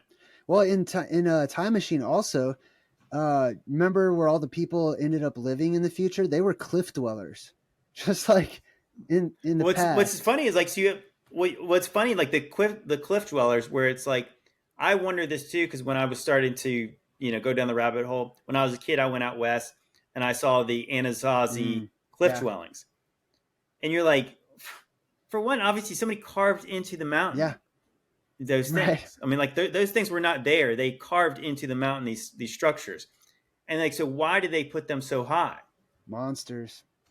Like, I mean, check I out the mean bestiaries, man. You're gonna. it makes sense that there was some kind of a Yeah. predator that was down on the ground and they had to live up Oh higher. yeah. That makes sense. I, Like it doesn't make sense to build things up there if you were the right. dominant I predator also on the wonder if that might have been incentive for the Great Wall of China too, not just to keep out warring factions of humans or whatever. But mm, on that note, I want to bow out gracefully because I got to check on my son, go use the bathroom and stuff. But let's do it again. Let's do it again okay. sometime. I had a really fun time. Yeah, absolutely. But yeah, as one thing I want to hit you with before you Yes. go though, I was saving this one kind of toward the Okay. end. Cool. One of the craziest things that I noticed today was so there's a scene where Lucy realizes that she's told this story where they're going to repopulate the earth one Hmm. day, right? Right. And that's what their incentive is. That's what keeps them going is that one day they're going to be the people that go on the surface and repopulate because she thinks that the surface of the earth is like nothing or Decimated. yeah. And so then she realizes they'd already done that and then there was bombs Yeah. again. And so I couldn't help but think the mindset of the short season of Satan, that the people right now are looking forward to Jesus coming back in a millennial reign where they're going to rule this place and it's Repopulating. going to be great. And then she realized that had already happened. Yes. And I Oh, good thought, connection. and I was like, oh my gosh, like that's what it's like. She realized Right. that was in the Right. past because all she'd ever known was what she was told, just like you and I. Just like us. Now, if the past, if things, if things are cyclical, then we could say that happened in the past. But just because it happened in the past doesn't mean it stays in the past. It's destined to repeat itself and the beginning to come again. You know what I mean? Well, I do believe that biblically there is a cyclical pattern of history, and again, I think that's why, like when Solomon says, "There's nothing new under the Yeah. sun," and that's why he gets. It's like obviously Ecclesiastes is very. It's almost kind of like it's the black pill of all the scriptures, where it's like you Right. go try that. It's going to suck at the end. Like that's kind of like the story of it. And Yeah. so he's kind of basically like, be faithful to God, be faithful to what's true, and that's the only purpose we're here Yeah. for. And I think that at the end of the day, like yeah, I believe that if you trust God, it's like it doesn't really matter what men have taught you. You need to look forward to. There is something that God has promised you that is eternal.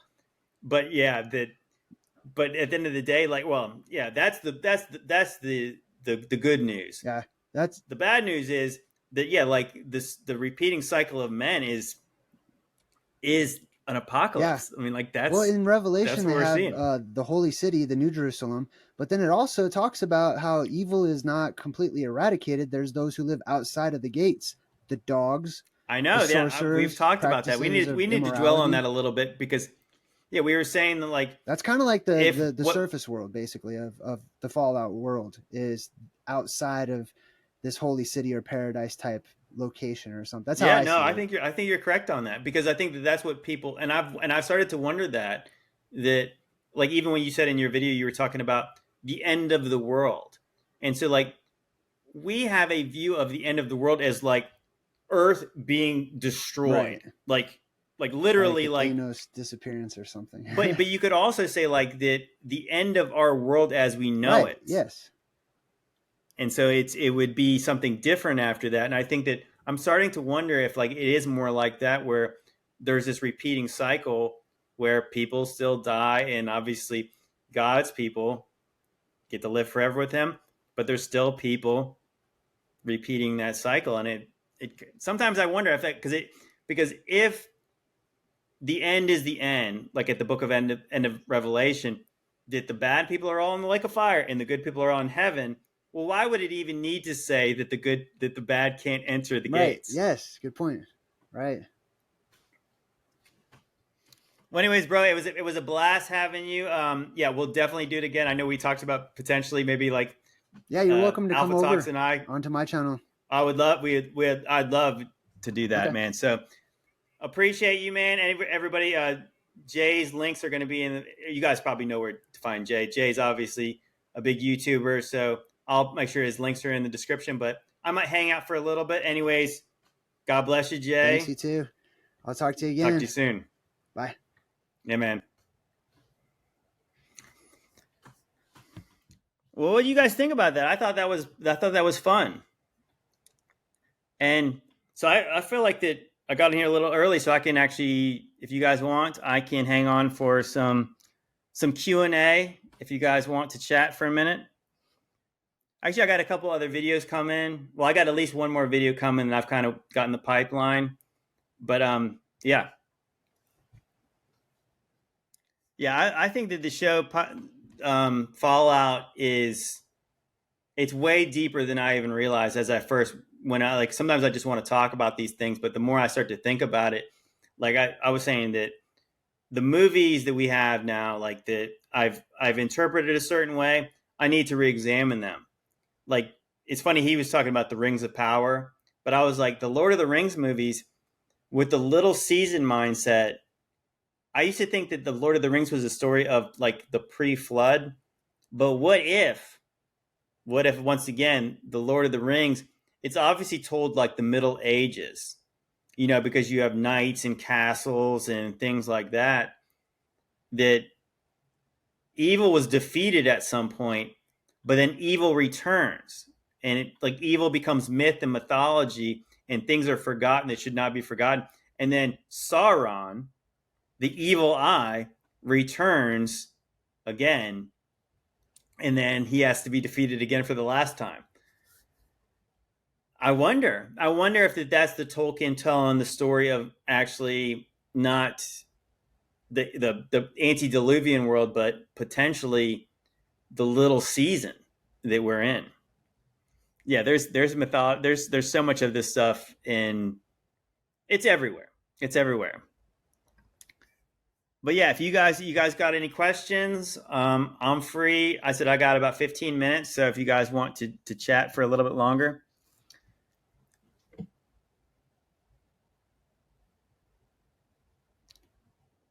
Job was not told about the deal between God and the devil, but we know it happened. Why not now? Well, I believe that's true. Like I think that's why I've asked the question, like many people have asked the question, why is God allowing Satan to do his thing now?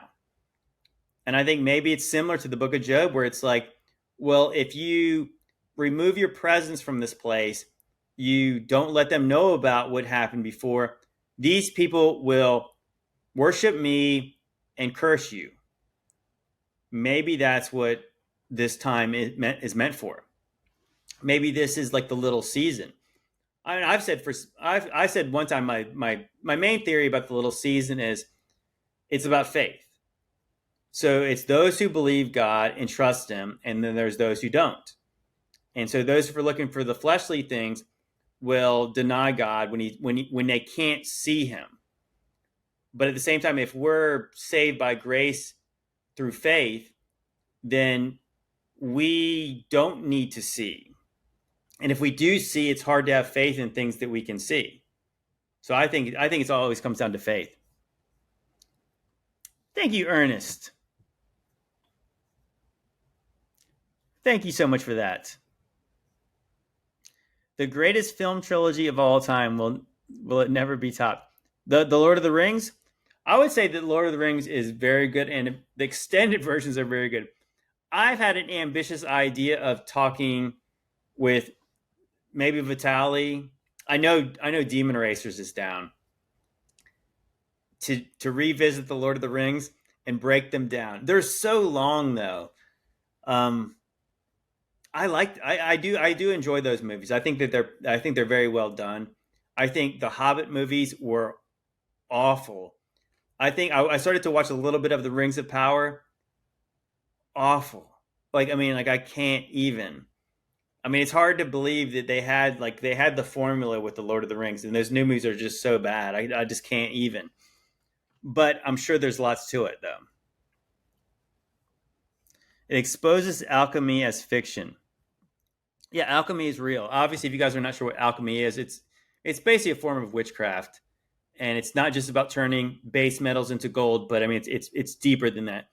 Alchemy is some esoteric magic, kabbalistic practice.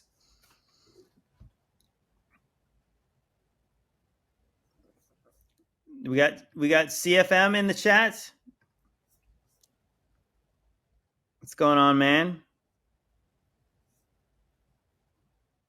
The Hobbit was just silly. I think what's interesting again about the Hobbit is like you have this story of this dragon who's kind of like, he's kind of hidden.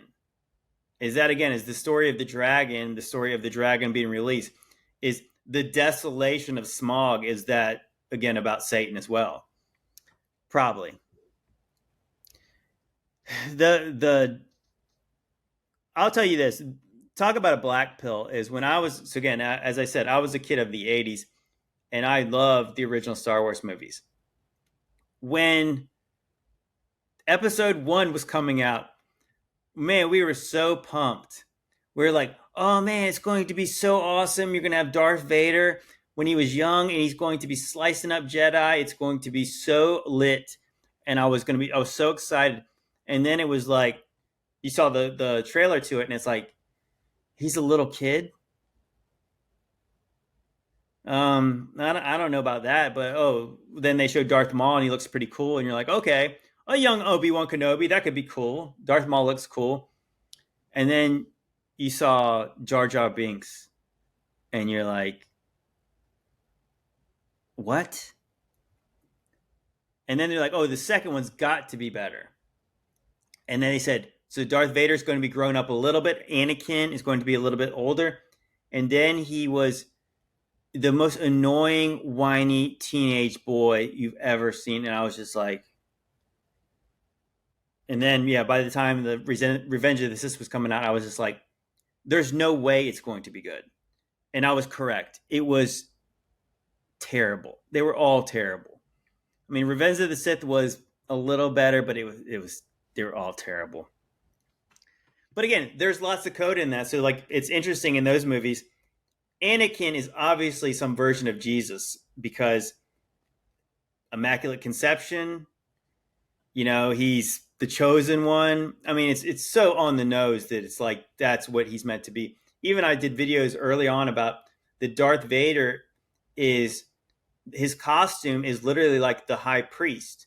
He's got an ephod on his chest. I mean, I guess everyone's wondered what those buttons do, but it's like an ephod. It's like what the high priest wears in what Aaron wore in, the Old Testament law.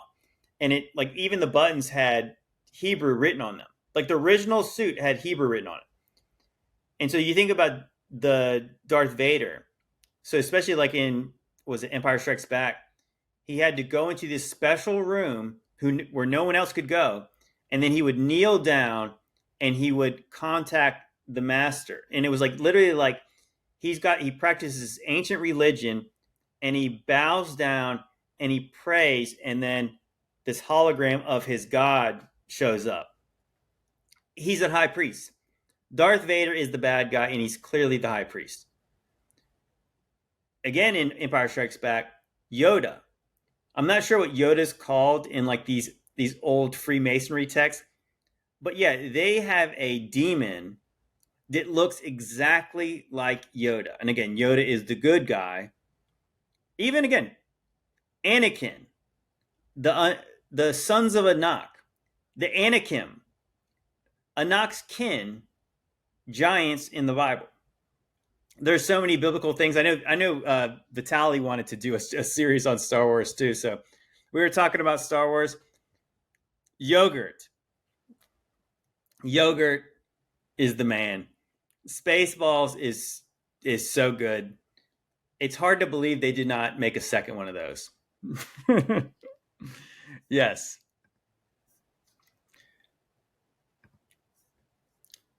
So do you guys have any questions? If you guys have no questions, I will get an early night's rest, maybe, probably not. But if you guys do, like I said, I've got a few more minutes, 10 or so. Hello, T Prada, the Schwartz. Yeah, the Schwartz will be with you. How's it going, Pittman Adams? Was tonight's stream, was it a little early for people? 7 p.m. Eastern, is that a little bit early? I've noticed the 8 p.m. streams, everyone is a little bit more lively. I have one. Have you read Ezekiel 5:5? I mean, I have read it many times, but I'll read it again so I'll know what you're talking about. Okay, let's go into Ezekiel 5:5. Thus says the Lord God, this is Jerusalem. I've set her in the center of the nations with countries all around her. Okay. So are you pointing to that being that Jerusalem is in the center of the earth? Could be. Today's date is pretty deadly in gematria. I actually did notice that. So June 6th, 24. 6, 6, 2 plus 4, 6. You kind of have to leave out the other 2, though, because it could almost be 8, right? 668. not quite as satanic, but yeah. I mean, I remember last year it was 6 6 2 times 3 6. So yeah. I brought this up like last 2 years ago. So again, truth in the movies as been the topic tonight. I watched the Doctor Strange movie, and of course, I was joking back in the day, calling it Doctor Satan. And so 616 was like a big number in that movie. So it was the multiverse of madness. And so in the Doctor Strange movies, they had different multiverses, and each multiverse had a numeric name. And so the basically the universe that we would know to the Marvel fans or like the Marvel comics, it was 616. And I remember this was, like I said, this was early on in my searching through all this stuff. I was like, I knew I'd heard that before. And so if you guys have not heard that, everyone believes the number of the beast is 666, but there is actually an early papyrus of the Bible, one of the earliest, where it actually said, it was translated that Revelation 13, it doesn't say 666, it says 616. And so I said, 616 is June 16th. And I remember that year I was just like, I don't know what's going to happen. I was like, I don't know. I just feel like something's going to happen on June 16th. And so that year, Beyonce did this completely satanic, like in Vogue album cover, or not album cover, magazine cover, where she's riding a red horse wearing all red. And that was when I first actually bigger YouTube videos, because I just went on a TikTok live and was talking about that. It seems so on the nose, but the writers of those comic books back in the day, they said that the reason they named Earth 616 was because it related to 666. It was David Thorpe, and I think it was what was his name? Alan Moore, were the writers of Earth 616 in the comic books. Crazy stuff, but I mean, like I said, this stuff is not on accident. The stuff that they show you in these movies, yes, it comes from a true place. I'm so convinced of that now that it makes sense. It makes no sense any other way at this point. These guys are not that. You have to understand that the people are not much different than you who write movies. These people are not as creative as people think. They copy old stories. I mean, you can tell by the movies they make now. They're so boring and awful, and all they do is repeat stories. Like literally, just make another movie of the one you guys liked before, or just remake old movies. So when they do have an interesting movie, I believe it comes from either ancient stories or it's likely channeled by demons. Alan Moore literally says that he channeled different entities in order to write the things he wrote. He's the one who gives out the game away about that magic. He says that like magic is not how people perceive it to be. It's because it's like magic is changing someone's mind or its consciousness. It's making you feel a certain way through art, the arts, grammar. He was saying that there's an old magic spell book called the Grammar, and he's like, that's a fancy way of saying grammar.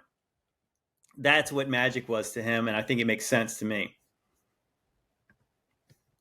Maybe let's see. I don't often take advantage of all the goodies on here, but I could show you an old school. I don't know if you guys want to see this, and maybe just because if you guys want to see an old school JT video, this is when I saw. Let me see if I find this. An early TikTok when my first year making TikToks, I did a video about Doctor Strange, as I called him Dr. Satan back in the day. Let me see.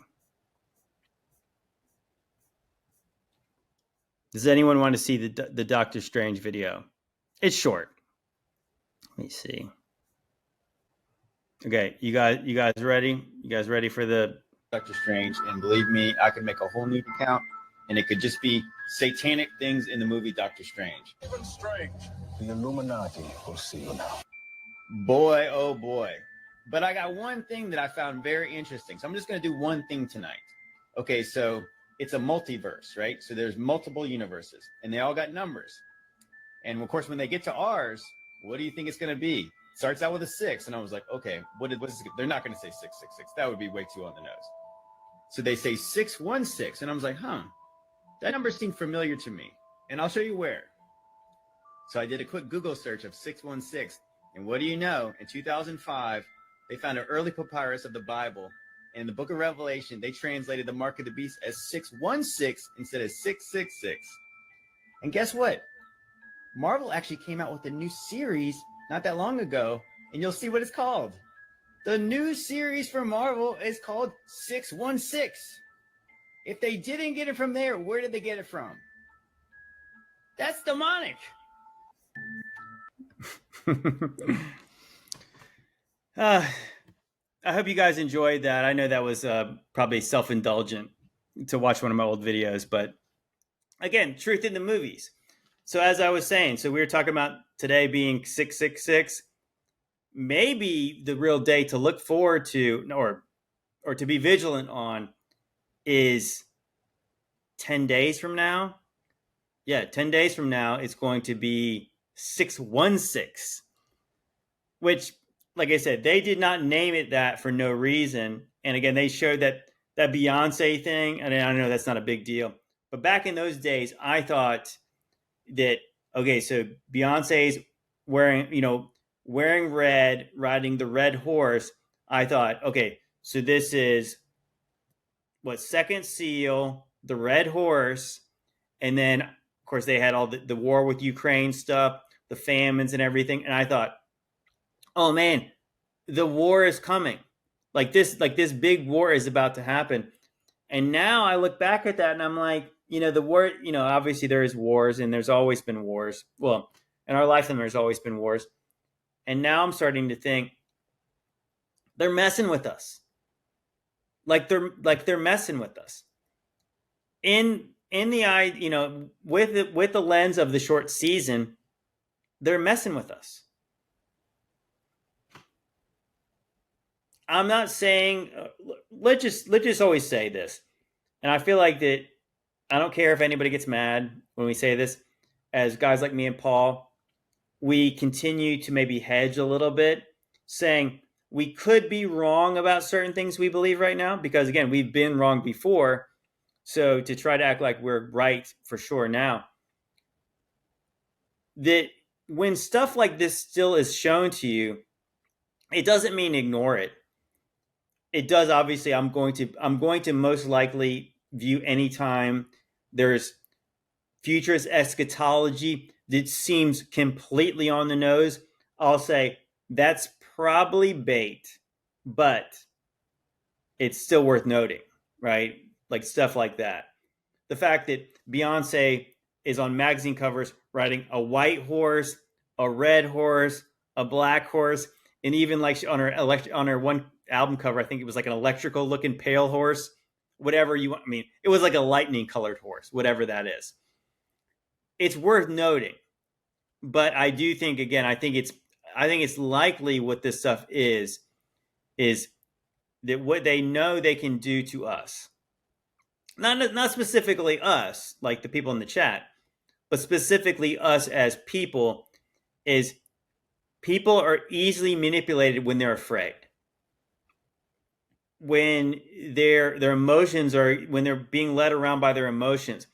When people are either scared or angry, you can get them to do lots of things. And I think that's the whole idea of, like, makes perfect sense. The old Hegelian dialect of problem, reaction, solution. So if there is a problem, they can get you to act in ways that you normally wouldn't. Like solutions that would normally not be what you would never go along with. They could get you to do it if you are afraid or angry.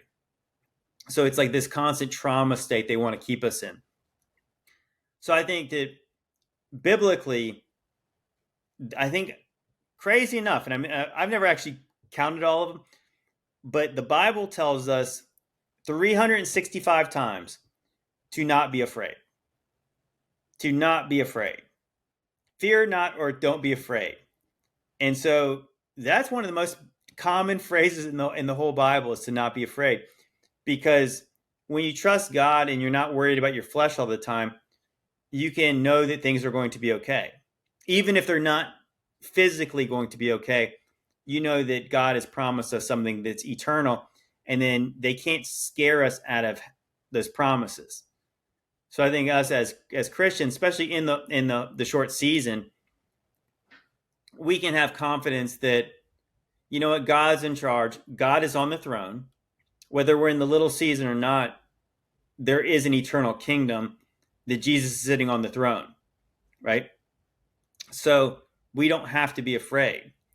And things that he allows to happen, Romans 8:28, are for our benefit if we trust God and we love him and we're called to his purpose. So we have no reason to fear in that kind of way. We just need to trust God. Yeah, and on that note, guys, I'm going to log off. I hope you guys enjoyed this stream. I thought it was fun. I'm definitely going to have Jay back on if he wants to come back on. I think in the future, yeah, he was talking about having Alpha Talks, Vitaly, and myself on his stream. I think that would be a blast if you guys want to go check that out. I'm potentially going to talk to Paul tomorrow of Understanding Conspiracy. And I don't want to say too much, because if it doesn't happen, I don't want you guys to be disappointed. But yeah, we've got a lot of stuff in the pipeline working. You know, it's cool. And I don't know if I should talk about this now, but you know what? I'm already started to talk about it, so I'm going to anyways. Have you guys ever heard of Sam Tripoli? I was on his podcast once, Tinfoil Hat. But later this month, I'm going to go on Sam Tripoli's podcast. And you know what I'm going to talk about? I'm going to tell him about the short season of Satan. And I think that I told him, I messaged him. I said, I've got the mother of all conspiracy theories, that you are going to lose it when you hear it. So that's the end of this month, and I've got a few other podcasts I'm going on. But yeah, if you guys have not seen the podcast I recorded yesterday with Paul over on his channel and the Nephilim Death Squad. These guys had never heard of the short season. We brought it up to them, and those guys were they're visibly shook. It was pretty good. I'm careful with Sam. I know who these people are. Guys, you know that I'm confident in my God and my Christ, and I'm not going to compromise that. But I mean, I do think that, like what Jesus said, you know, the one thing I don't want to be is a Pharisee who says, oh, well, you can't talk to them because they're not Christians, because at the end of the day, it's the sick that need a physician. As long as you don't see me slipping and saying and not being willing to defend what I believe versus people who are I think there's so many people who are seeking still. I feel like that there's lots of people that are kind of like, they're open to the truth. And there's a lot of people out there that kind of found me through Tinfoil Hat and shows like that. But I mean, I guess I'm not going to compromise what I say versus them to try to like please somebody. I'm confident in what I say and what I believe, and I'm not afraid to stand on the Bible and say this is the truth, and I believe this. But again, like, I'm there to plant seeds in people, and I think that obviously somebody gives me a platform like that, people are going to have their minds blown, and they're going to, because I think that there's so many people, as we talked yesterday on the Nephilim Death Squad's podcast, they don't quite get the Tartaria stuff, the old world stuff, because they're like, well, why does it matter?